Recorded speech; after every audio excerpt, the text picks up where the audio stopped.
Hello everyone, welcome back to Storky Farmstead. So I just wanted to talk to you guys today about what does it take to homestead? How do you start? How much money does it take? Well, let's get into that. It doesn't take much money. My husband and I started this homestead on one very small income.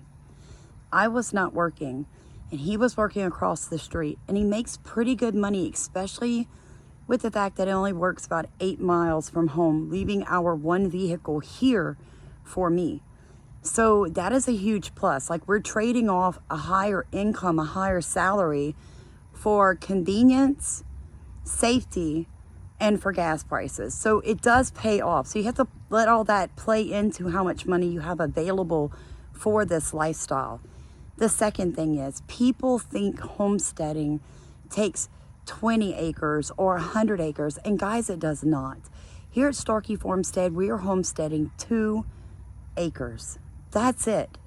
And for one person at home all day doing the majority of the homesteading and, well, the second income activities, that being myself, it is enough, especially if you live somewhere with extreme temperatures. Now, that might mean you live in Alaska where it's 50 degrees below zero, or you live here in southeast Louisiana where it's 115 degrees with heat index. I personally don't know that I could take care of more than what I'm already doing. So when you talk about what does it take to get into homesteading, how much money does it take? It doesn't take any more than you are already spending. It depends on how you're willing to spend what you have. So for Stephen and I, we make choices. Like, we've not taken a vacation in 13 months.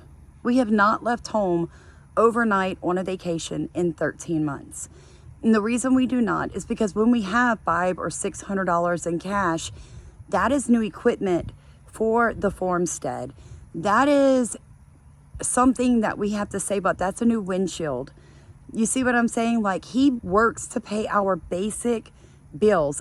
And because we own everything, we own our truck, it is used. I mean, it was used when we purchased it. We bought it with cash. It's older, but it has worked for us for 4.5 years with no major issues with it at all. We bought our property and our home with cash. We bought what we could afford. Our goal is to learn to make money off of what we have before we increase what we have.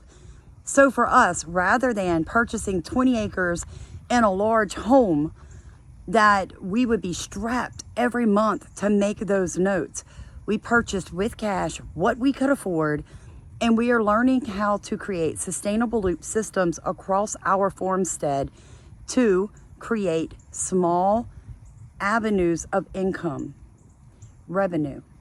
So what do I mean? We started with rabbits and worms.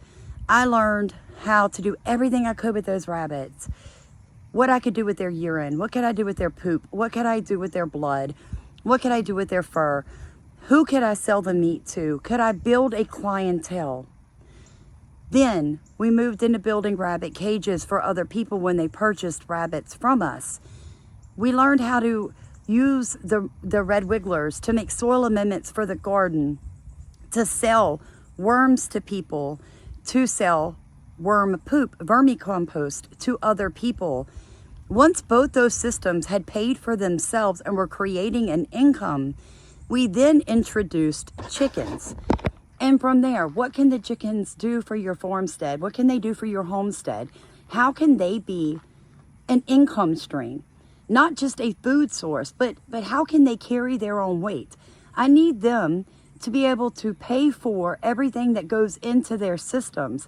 They need to be a working part of our homestead. So here at Storky Farmstead, we simply don't have anything on the 2 acres that doesn't have 2 jobs. What I mean is, it has a job to do. It's either food or it works, and it brings in some kind of an income so that it pays for itself. Now, I know a lot of people, in your mind, when you think homesteading, you want geese and quail and multiple types of chickens, and you want a goat and some pigs. My question for you is this: Is all of that going to be food for you? And can they themselves make an income for your homestead? Can they pay for themselves? And I'm not just talking about you not having to go to the grocery store, because there's still some cost involved with having that animal. So can that animal bring an income in that's high enough to cover the cost of having it on your property?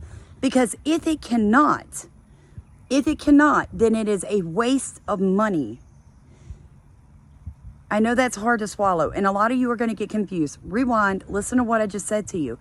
Everything on your property needs to have two purposes. One, is it a food source or a garden source? I mean, like, what are you going to use it for? Number two, can you sell it? Can you make value-added products from its waste or from its fur or from its meat that is going to bring in an income that's going to cover the cost of that animal? And if it cannot, here on our farmstead, it does not stay. Now, that is just something that we stick very, very strongly to. The second thing, small livestock, small acreage. We want cows. In fact, Stephen is in school right now with LSU to learn how to be the best cattleman that he can. One, we don't have enough land for cattle. Two, we don't have cattle, but we are preparing for the future. We're living in today on 2 acres, but we're looking to the future when we have 20 acres or 200. So just because you start with 2 acres doesn't mean you're going to stay here. It means that you're going to learn to live this lifestyle. You're going to learn to can. You're going to learn to budget. You're going to learn not to take a vacation. And that's not a bad thing. I'm not saying that we haven't. We took a $3,000 vacation last year. We chose not to this year. One, because our money needed to go in other places. We don't have credit cards, so we don't have a backup. So for us here at Starkey Farmstead, my motto is always this: everything needs to make a profit. Everything needs to support itself. Everything has to have a purpose. Small acreage, small livestock. The more acreage you have, the more animals that you can have. We believe in upcycling, recycling, and doing it yourself 90% of the time. We simply do not have the cash flow to spend it buying new or paying other people to come and do jobs for us that we can figure out how to do ourselves. And the next thing about homesteading is that it's learning to live a quieter life. Do you hear that? How peaceful that is? This is why I do what I do. This is why I sweat all day long. This is why I make videos for you guys. Is it hot? Yes. Is it hard? Absolutely. I've never physically worked harder in my life. Ever. Not once. People ask, what age do you have to be to homestead?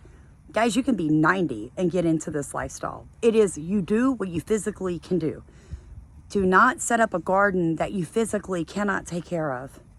Do not get animals that you are afraid to butcher. Don't put money into land in an area that you absolutely hate. Like, do your research. But my point is this: you can homestead in an urban setting. You can homestead in a mobile home. You can homestead with a tent. You can homestead on 1/8 of an acre of land. It is a mindset. It is the mindset of, it doesn't matter that I don't have it. I'm going to start walking out my dream, and in the faith, in the belief that what I need will come into my hands, because I'm pushing against the reality that I currently live in that I don't like. It's your life, and you only have it once. So if this is the lifestyle that you and your family want to live, then start living it right where you're at. Get out of debt. Cut your debit cards up. Quit putting things on credit. Learn a skill and become the best at that skill. Don't try to learn 10 skills at one time, because then you become adequate, but you don't become an expert. If you're going to learn to can, start with water bathing. Learn everything that you can for a year in water bathing. Then go buy a pressure canner. But don't go spend $400 on a pressure canner when you've never canned a thing in your life. You might simply not like the way canned food tastes. Now you've wasted your money on a product that you're simply not going to get your money back out of. You need to network. You need to make friends with other homesteaders. You need to surround yourself with people who think outside of the box, people who don't take no for an answer. I rarely take no for an answer. If it is mine, if I believe in my heart that was meant for me, nothing in this world is going to stop me from going that direction. If you can't get that mindset, this is not the lifestyle for you. This is not the lifestyle for the weak of heart. It is hot or it is freezing. It is heartbreaking and it is exhilarating. It is up and it is down. But the one thing when you go to bed at night that helps you sleep is that you have your food secured and your life is the way that you want it to be. That is homesteading. So you homestead any way that you have to homestead. Your homestead does not have to look like mine, and mine does not have to look like yours. But everything should work together. No one system should stand out totally by itself because it cannot survive like that. So God bless you. Thank you for watching. Please like, comment, and subscribe.